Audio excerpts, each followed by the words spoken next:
సామెతలు 14. జ్ఞానవంతురాలు తన ఇల్లు కట్టును, మూఢురాలు తన చేతులతో తన ఇల్లు ఊడబెట్టుకొనును. యథార్థముగా ప్రవర్తించువాడు యెహోవా యందు భయభక్తులు కలవాడు. కుటిల చిత్తుడు ఆయనను తిరస్కరించువాడు. మూఢుల నోట బెత్తము వంటి గర్వమున్నది. జ్ఞానుల పెదవులు వారిని కాపాడును. ఎద్దులు లేని చోట గాదయందు ధాన్యముండదు. ఎద్దుల బలము చేత విస్తారము వచ్చుబడి కలుగును. నమ్మకమైన సాక్షి అబద్ధమాడడు. కూట సాక్షికి అబద్ధములు ప్రియములు. అపహాసకులు జ్ఞానము వెలుగుట వ్యర్థము. తెలివి గల వానికి జ్ఞానము సులభము. భక్తిహీనుని ఎదుట నుండి వెళ్ళిపొమ్ము. జ్ఞానవచములు వాని యందు కనపడవు కదా. తమ ప్రవర్తన కనిపెట్టియుట వివేకుల జ్ఞానం నగు లక్షణము.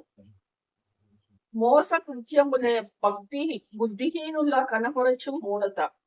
మూఢులు చేయు అపరాధ పరిహారార్థ బలి వారిని అపహాస్యము చేయను.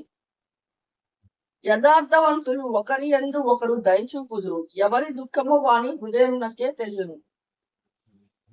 ఒకరి సంతోషములో అన్యుడు పాలివాడు కానేరడు. భక్తిహీనుల ఇల్లు నిర్మూలమగును. యథార్థవంతుల గుడారము వర్ధిల్లును. ఒకరి ఎదుట సరి అయినదిగా కనపడు మార్గము కలదు. అయితే తుదకు అది మరణమునకు త్రోవ తీయును. ఒకడు నవ్వుచుండినను హృదయమున దుఃఖముండవచ్చును. సంతోషము తుదకు వ్యసనమగును. భక్తి విడిచిన వాని మార్గంలో వానికే వెక్కసమగును. మంచి వాని స్వభావము వానికే సంతోషమిచ్చును. జ్ఞానము లేని వాడు ప్రతి మాట నమ్మును.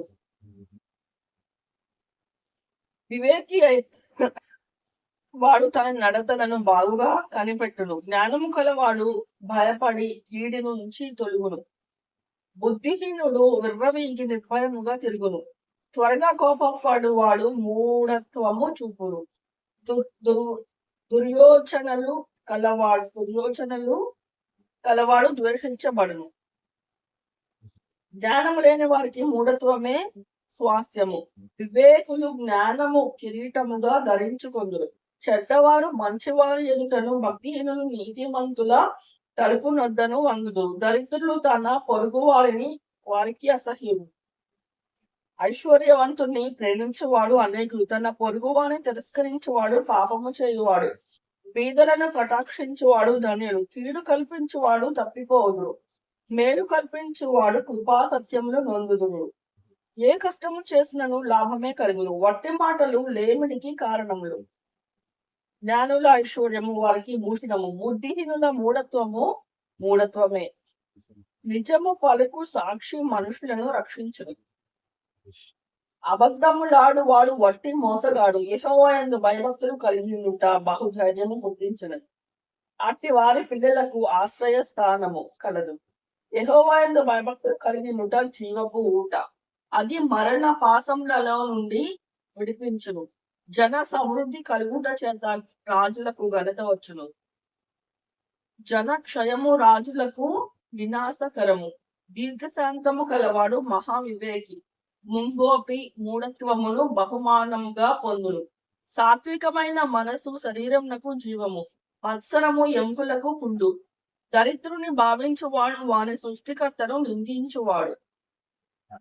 బీదను కనికరించువాడు ఆయనను ఘనపరచువాడు.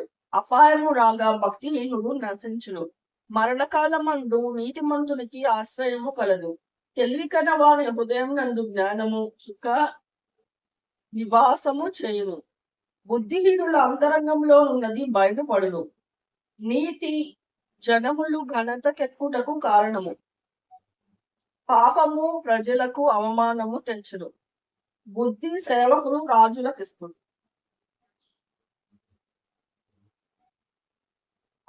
అవమానకరంగా నడుచువాని మీద రాజు కోపించు.